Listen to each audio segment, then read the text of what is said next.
Like, what are there specific things that you can do to help a colleague who's struggling with mental health or stress? Would you offer to help them with their work? If the work is the one that's causing a lot of stress, then it could be that sometimes it's not a good fit. So I wouldn't say that that's blanket advice to give everybody. Don't quit your job just because I say so. Hey everybody, welcome back to another episode of Help Desk. I'm your host Drew, and on today's episode we have En-Ting. She's a clinical psychologist in the youth integrated team from Resilience at Shine. She'll share about her journey with mental health. She'll share about her experience helping youths, and she'll share about how you guys can take better care of yourselves or the people around you.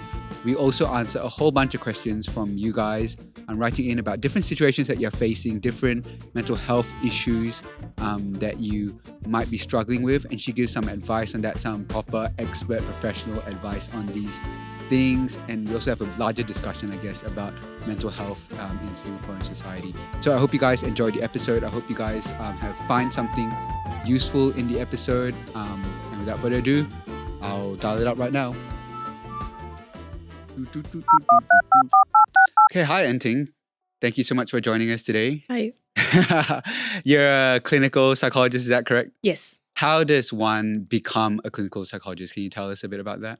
I suppose it's quite a long educational journey. I did an undergrad in psychology and then worked for a couple of years and then did a master's in clinical psychology. Okay, and to be a clinical psychologist, it means that you literally work with people and work through their issues with them. Is that what it is? I think clinical psychology specifically focuses on mental health. So I work specifically with those who are struggling with mental health challenges. Okay, great. Because we have got you on today to help people with different mental health problems that they're going through. But before we get into that, let's learn a bit more about you. Why did you decide to take up this line of work? It sounds very, I don't know what the word, trying, hard? Yeah.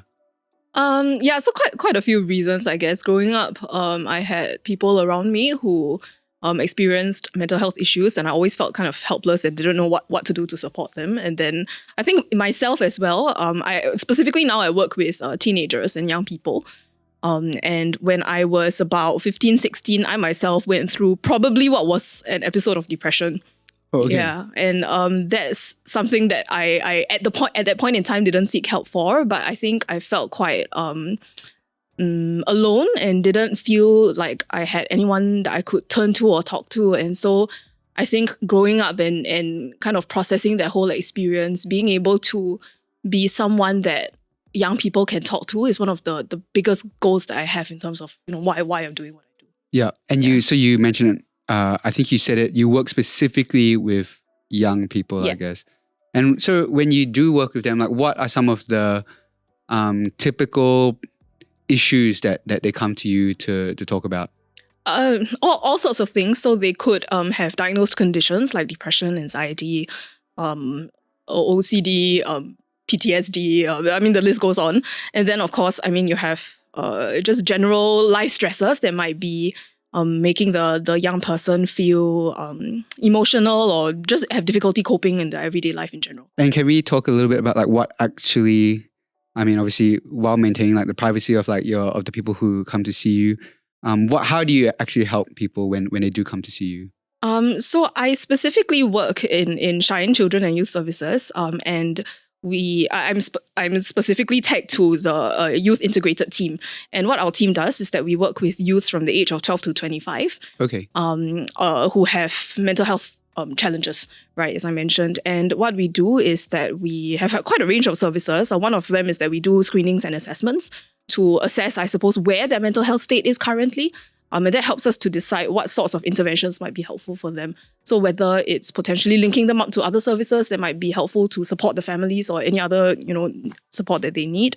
It could be things like counseling, therapy, something that we call psychosocial support, which is basically some of our colleagues supporting the youth to more in a basic emotional support kind of way. Texting them every once in a while to check in, doing more interesting, because I think in counseling, usually what you'd see is that it's like one-to-one, like what we're doing now, right? And we talk about, your problems. But I think when it's psychosocial support is a little bit more flexible, especially for young people. Often they might have difficulty talking about things that are very deep or emotional at the start. And so to build rapport, we engage them in other ways, like bringing them to a cat cafe, going out for a walk, baking. You personally do that? I have done that, but usually I'm not the one who's assigned to do that. It will be some of my other colleagues, because I can do a bit more. You could do that? Yeah, I could do that, yes. Okay. Yeah, and I have for some of the youth. One of the things that we wanted to talk to you about was, obviously you are the definition of professional help, but I think there are lots of people that don't necessarily feel ready to seek professional help. And I think we want to encourage each other, I guess, to like care for the people around you, right? And you always see it on social media, and I'm sure lots of people have experience with this in their personal lives. You go to a friend has come to you with a problem, and you want to help them, and you don't just want to say like, "Oh, I think you need to go and see a professional." How would you encourage a regular Singaporean to help their friend who's experiencing mental health issues? I think it kind of probably depends on the individual situation and the relationship that you have with your friend and what you know of them as well.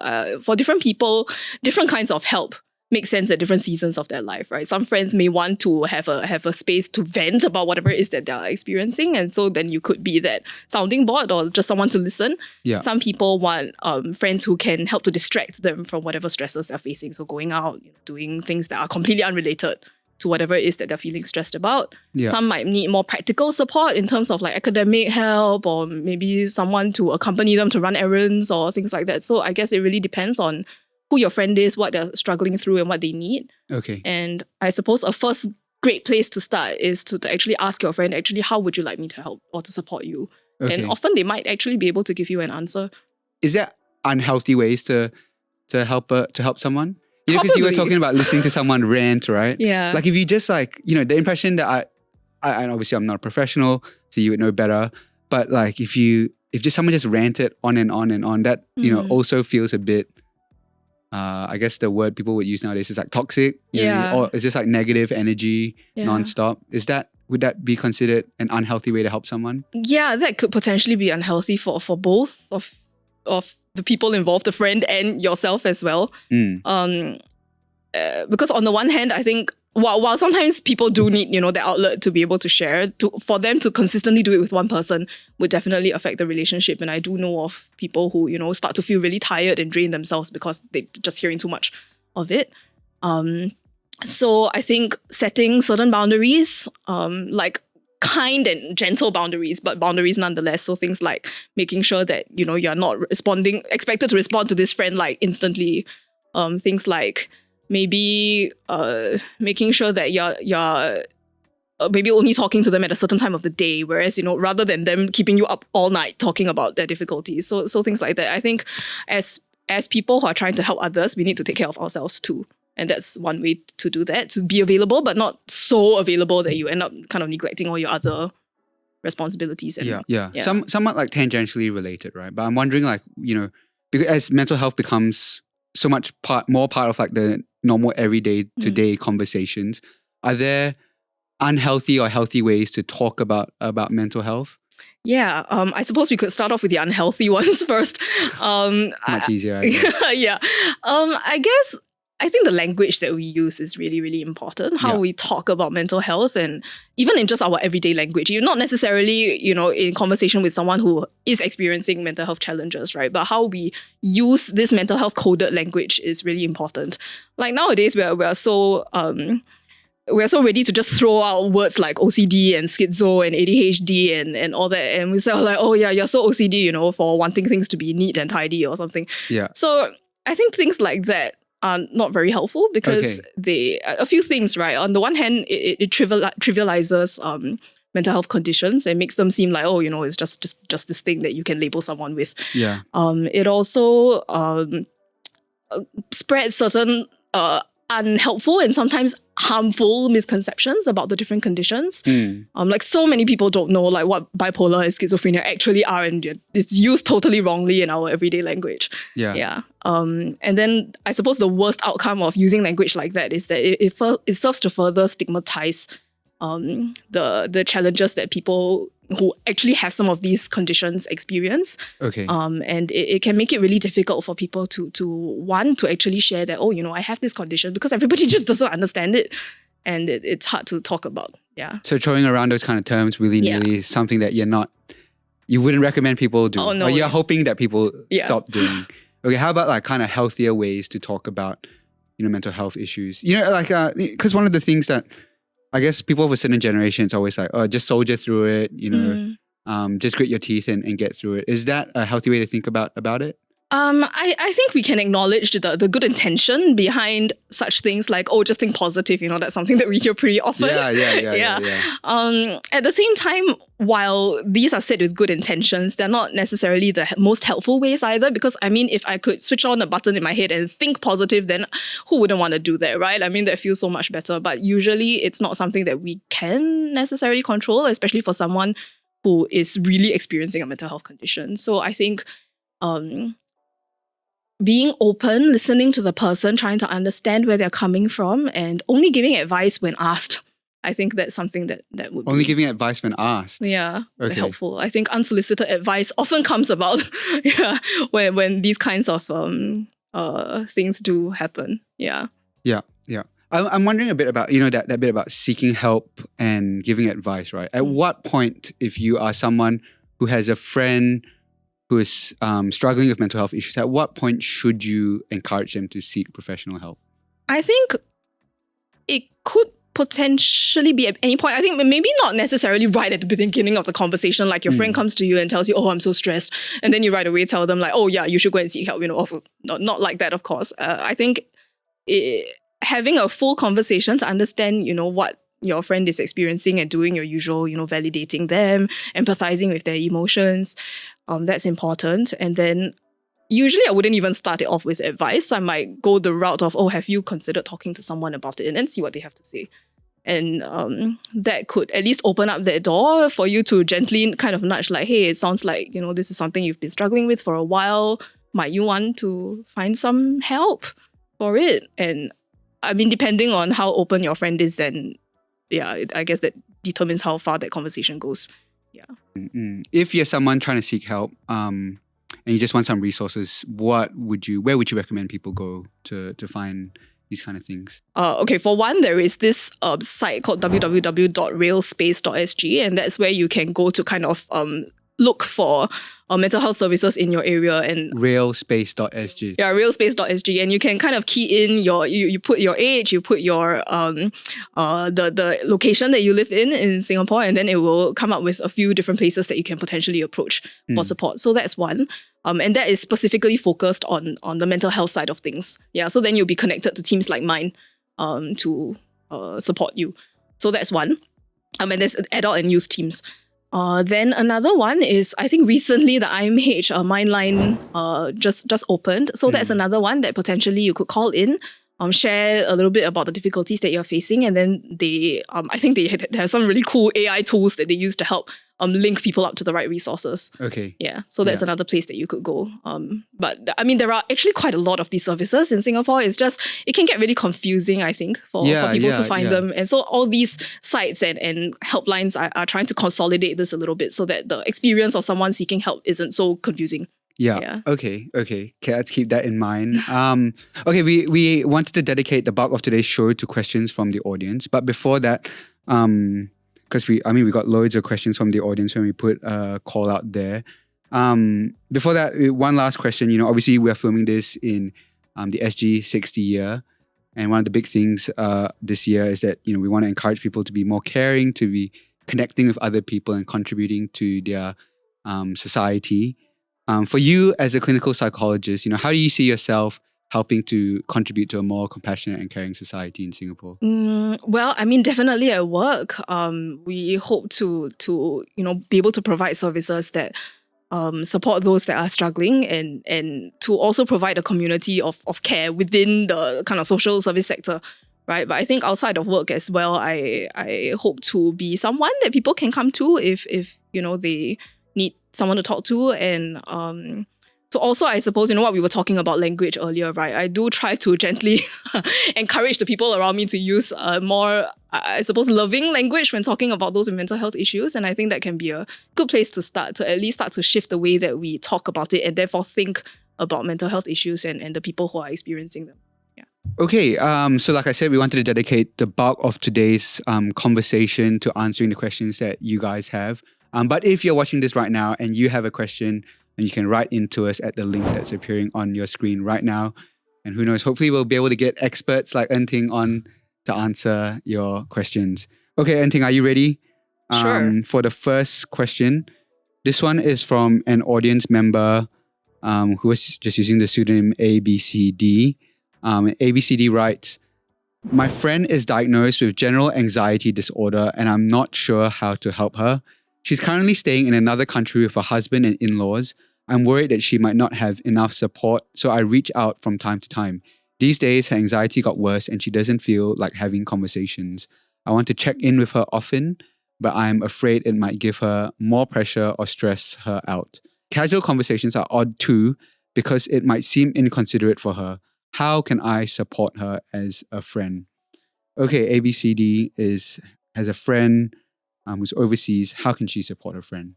Yeah, I think first off, I wanted to affirm whoever ABCD is for wanting to support their friend overseas, because that can be quite a challenge, I think, with the physical distance.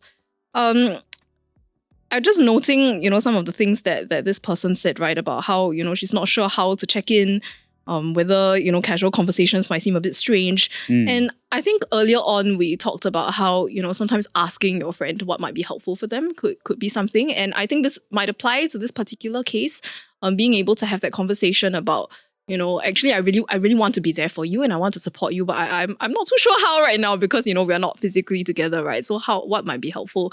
And sometimes while maybe for us as friends, right, we might feel that the casual conversations are strange, but actually that might be precisely what the person needs. So we don't know, Yeah. It could be that her friend really just needs that space to, I don't know, just talk about things that are not related to the worries that she's got. Yeah, and I mean, because it's overseas as well, I think some of this communication will be done online. Yeah. Right. And it's a little bit reminiscent of what it was like during COVID, isn't it? When we couldn't really, get physically in touch with each other, even if we just lived like next door, So I think being a little bit creative about how you can spend time with this friend could be helpful. So like things like how we used to do, I don't know, Netflix watch parties online and play online games together and things like that. Even things like that could be helpful. So I guess it really depends on what, your relationship is with your friend and what, she would like from you. Yeah. What if you have a friend and you ask them like, okay, how can I help you? And they just said like, actually, I just want to be left alone. I don't want to.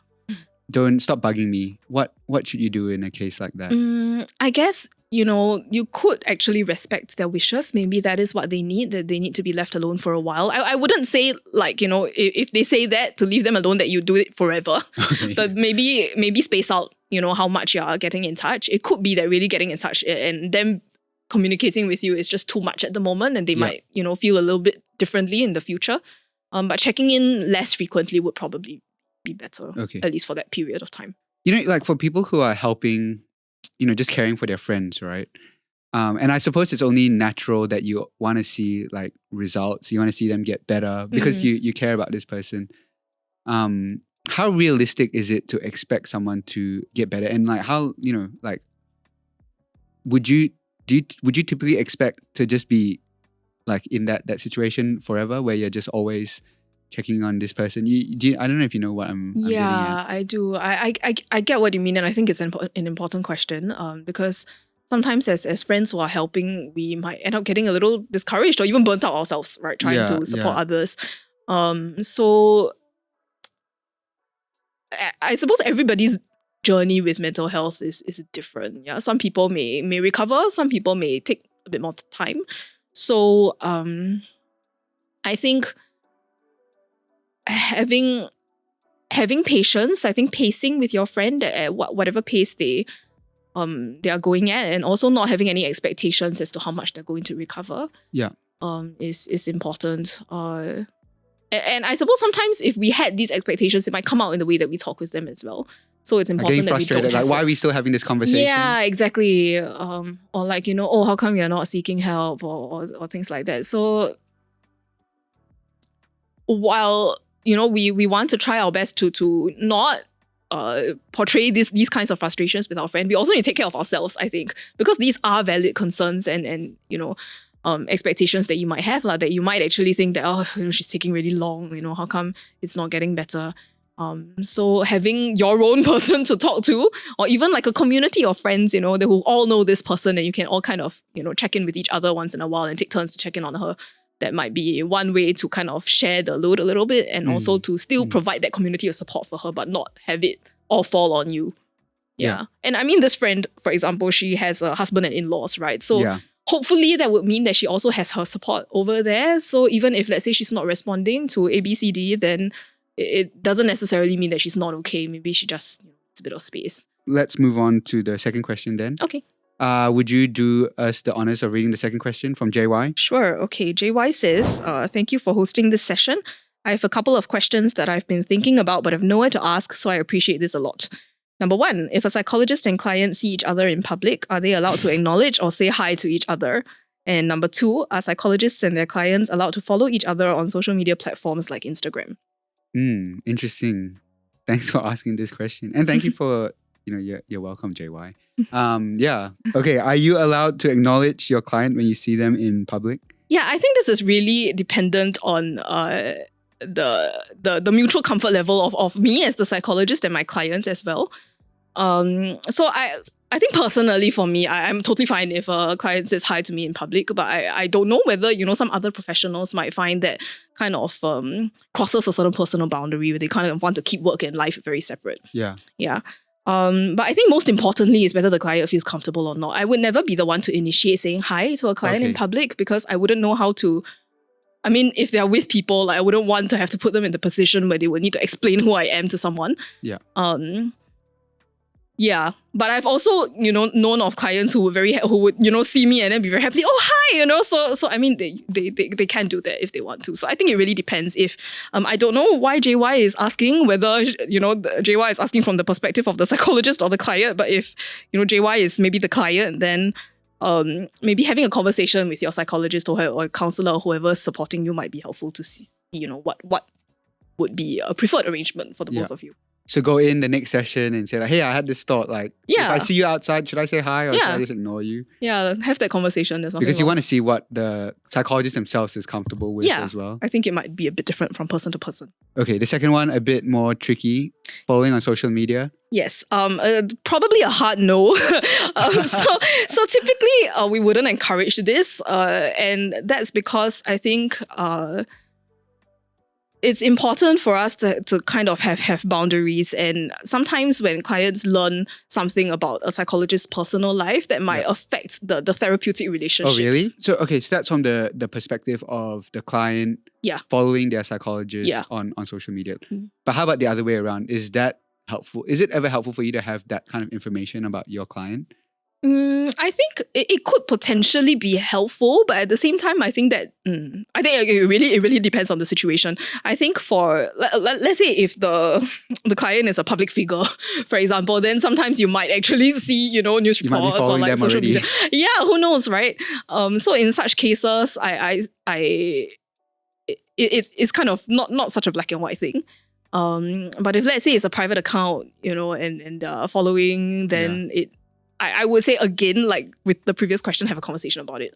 But typically, I think on the psychologist end, our professional boundary would not be to go and follow the person's accounts, because that could also potentially color our own lens on how we see the client compared to how they present themselves in a session with us. Yeah. So we would want to try to have some separation as well.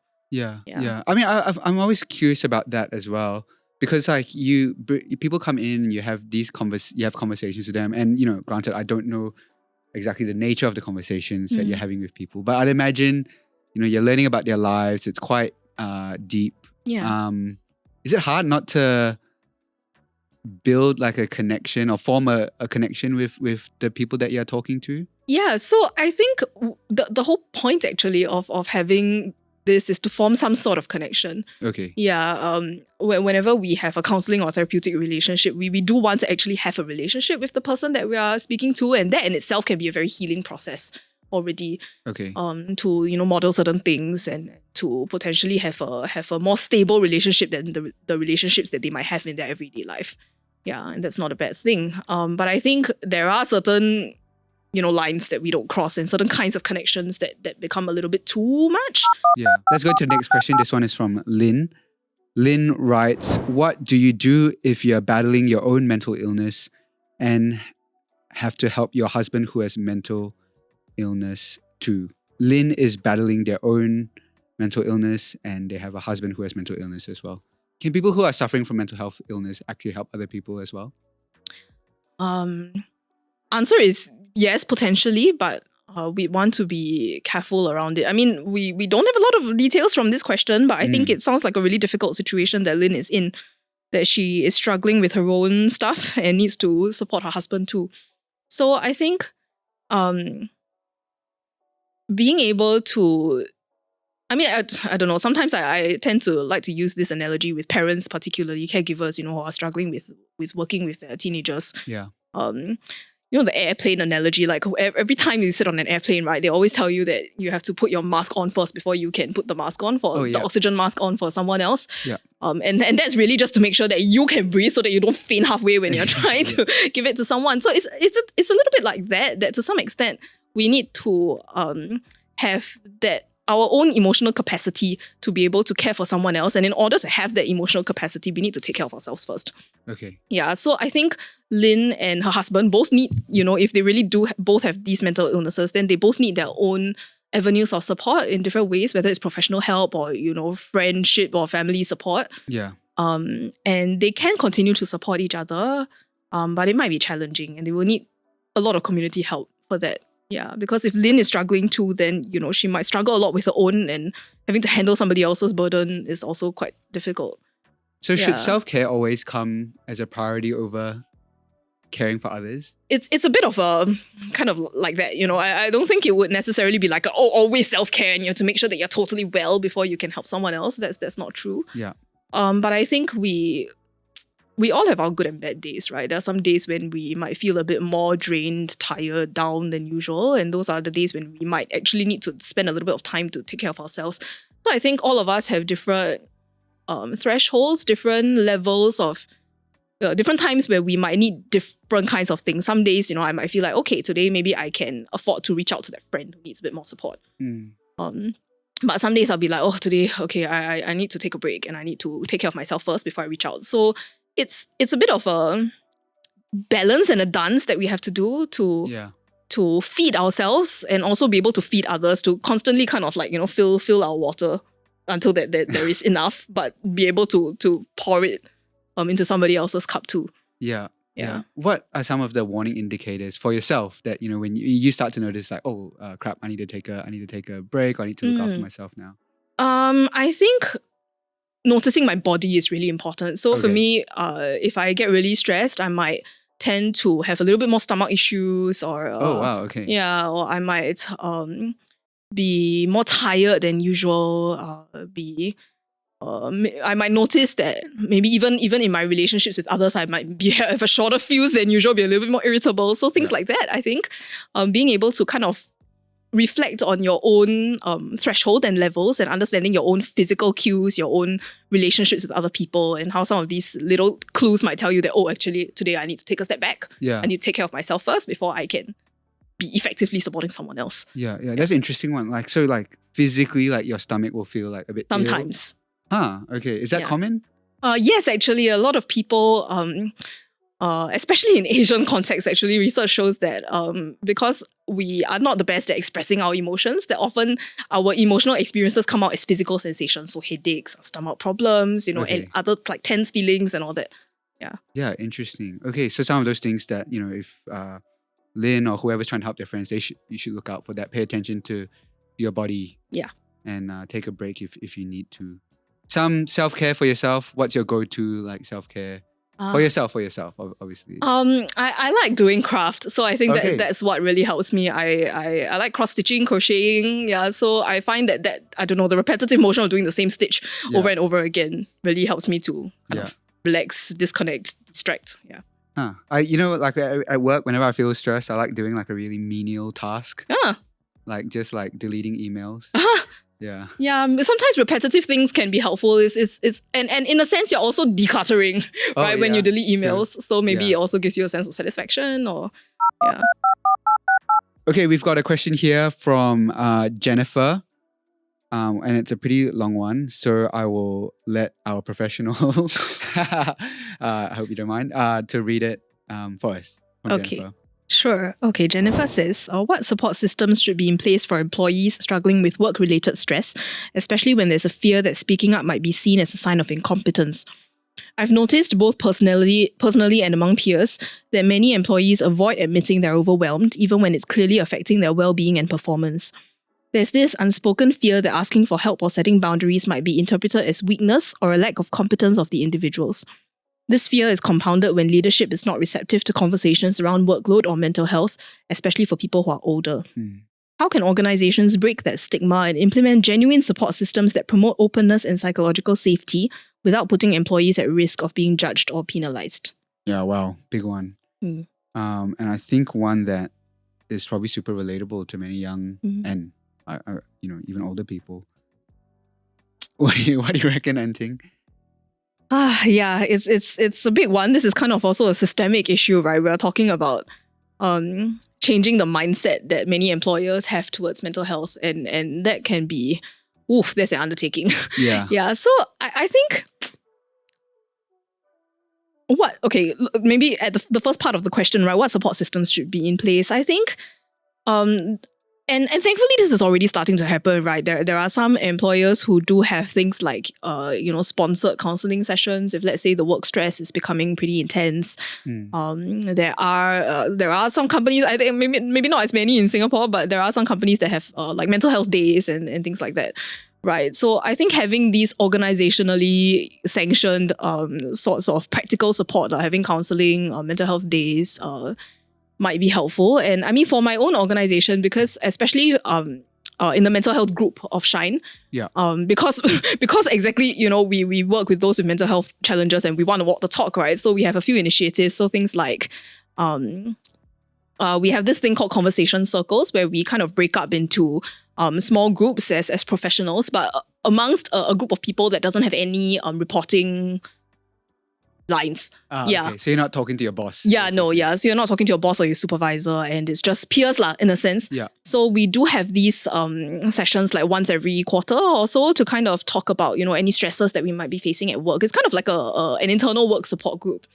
Right. And we've just started that this year and it seems to be going really well. I really enjoy them. I think it's really nice. It's like having friends at work that you can kind of talk to and they understand, the struggles that you might be facing. And it's a very non-judgmental, open space.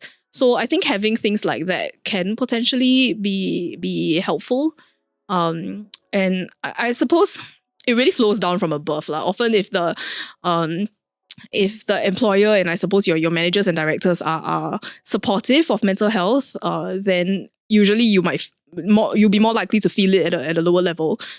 But yeah, it's really challenging if they're not too on board with that yet. Yeah.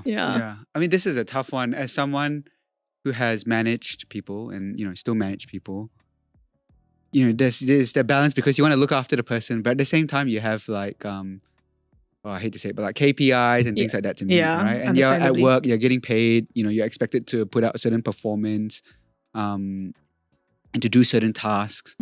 So it's like, it's striking that balance between like caring for someone, but at the same time also needing to get the job done. Yeah.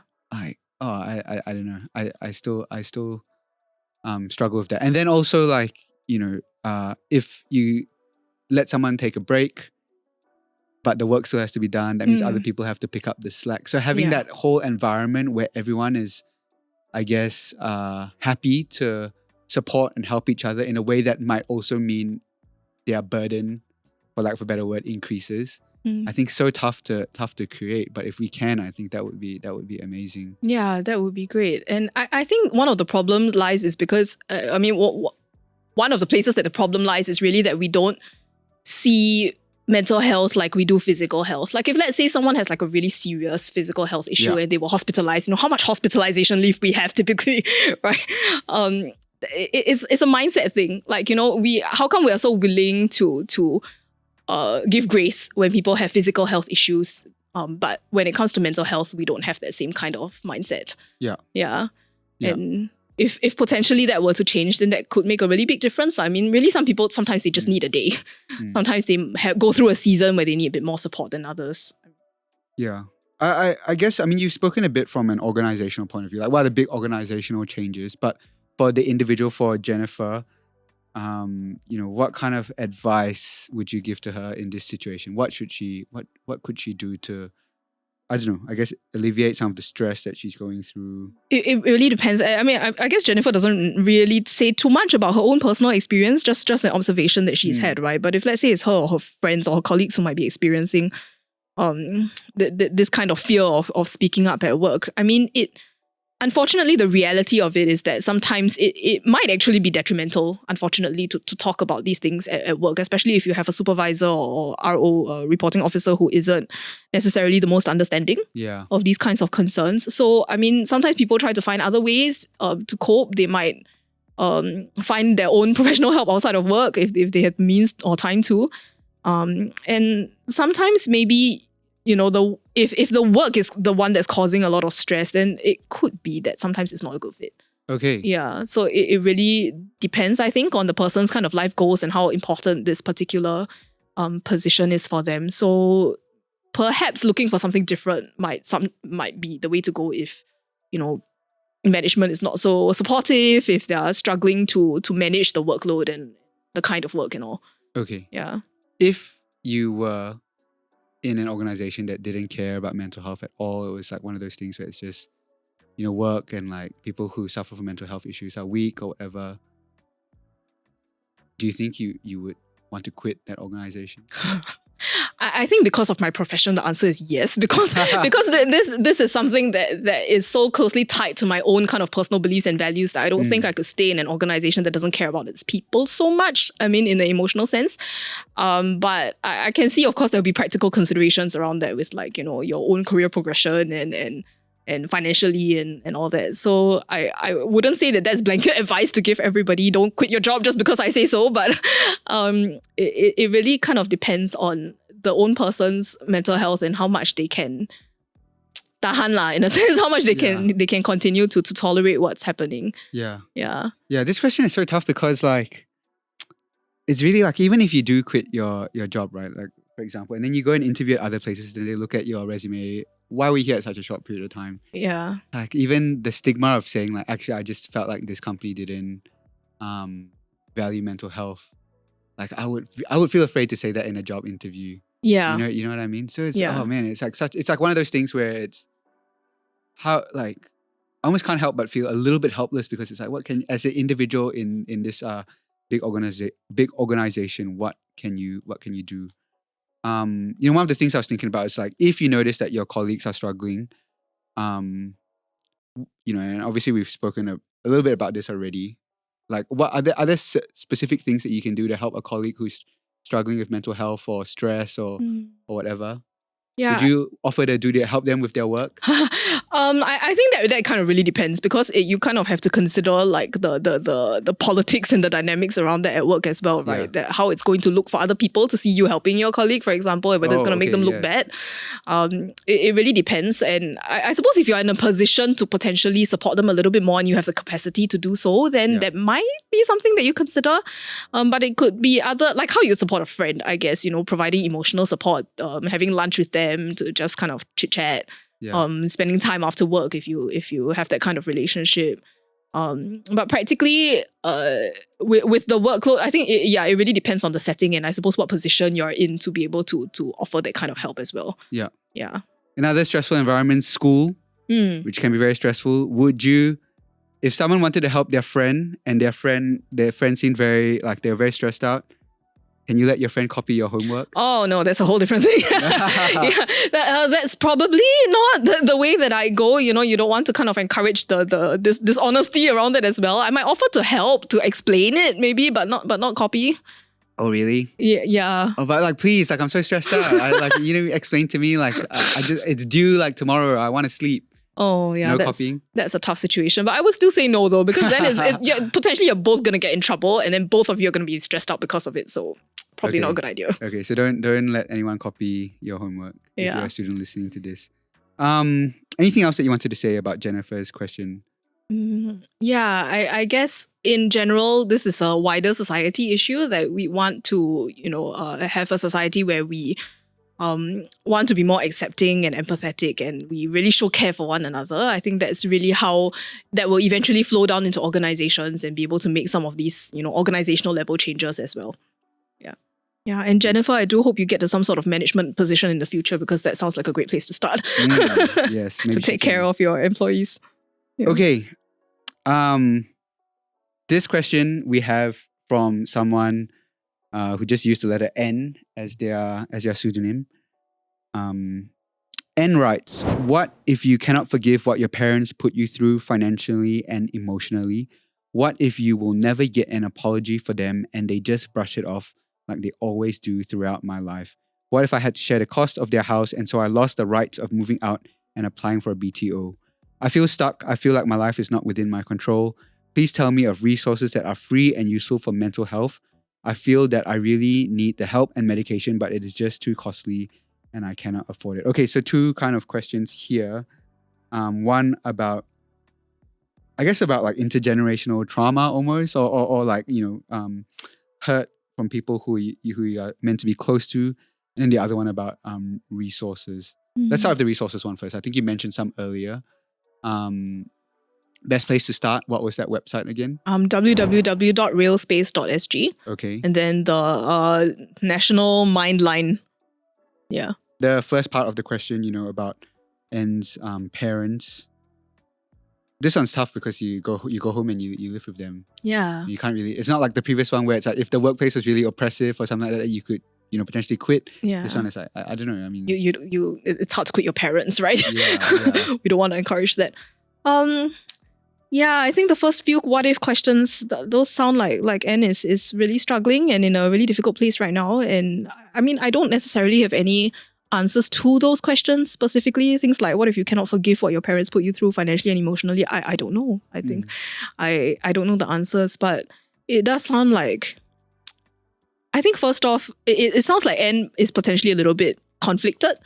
On the one hand, seems to want to maintain some form of relationship with their parents, because it does sound like, I mean, N does care about them and did offer, all these support, or at least agree to this kind of support, right, for the parents. But at the same time, is struggling a lot with making their own decisions about what kind of relationship they want with their parents and what they want for themselves as well.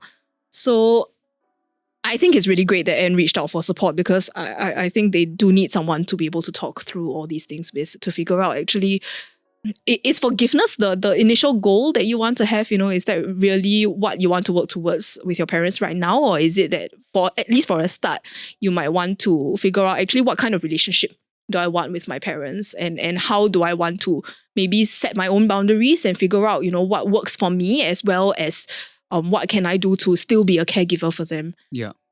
And it's a very difficult balance to strike.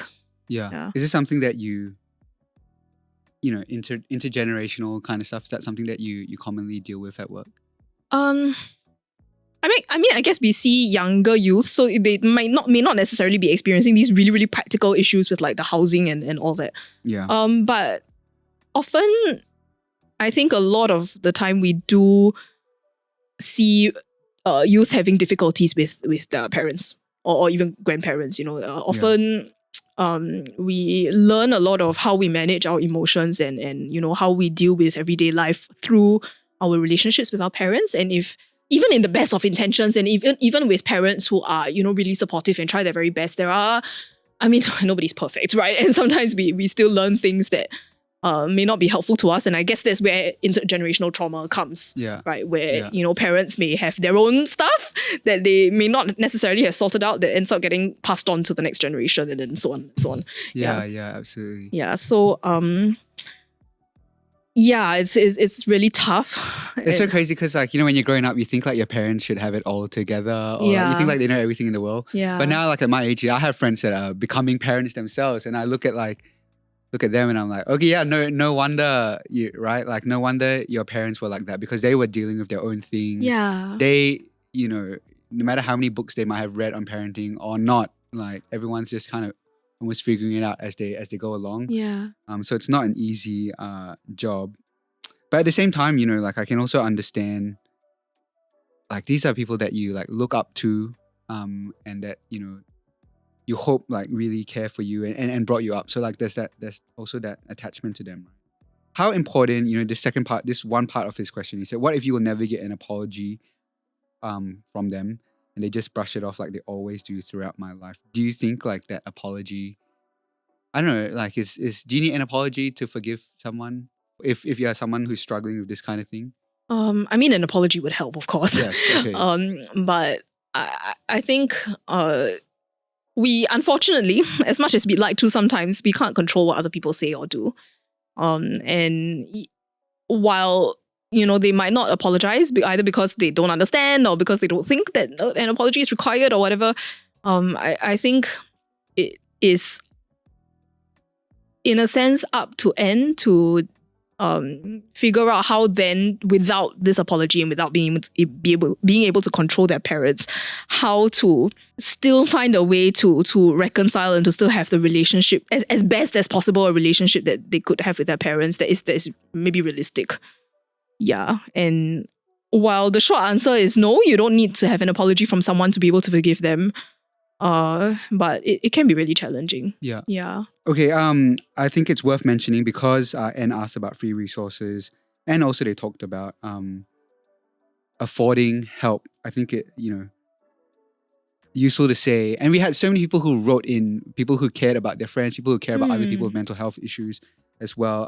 You know, if there's one way that you can help people who are struggling with mental health is that you can donate to social service programs which help people who are in need, including those with mental health conditions. We'll have a box that gives you some links that you can go to. There'll also be links to those places in the show description, so you can find those things there. En-Ting, I think that's all the time that we have today. Thank you so much for coming on, for talking about you know, your experiences, and for giving, I think, some super useful and practical advice to our audience. Any last words? If someone needs help, where can they find you? I'm at Shine Children and Youth Services, but as I mentioned, we only see 12 to 25. Okay. Yes, but yeah, you can potentially, we will be one of the options on the Real Space website. Awesome. Okay, and thank you so much to you guys for writing in with your questions and also for sticking with us to the end. Thank you to Audio Technica for powering the audio for this podcast. We'll catch you guys in the next episode. See ya. Bye.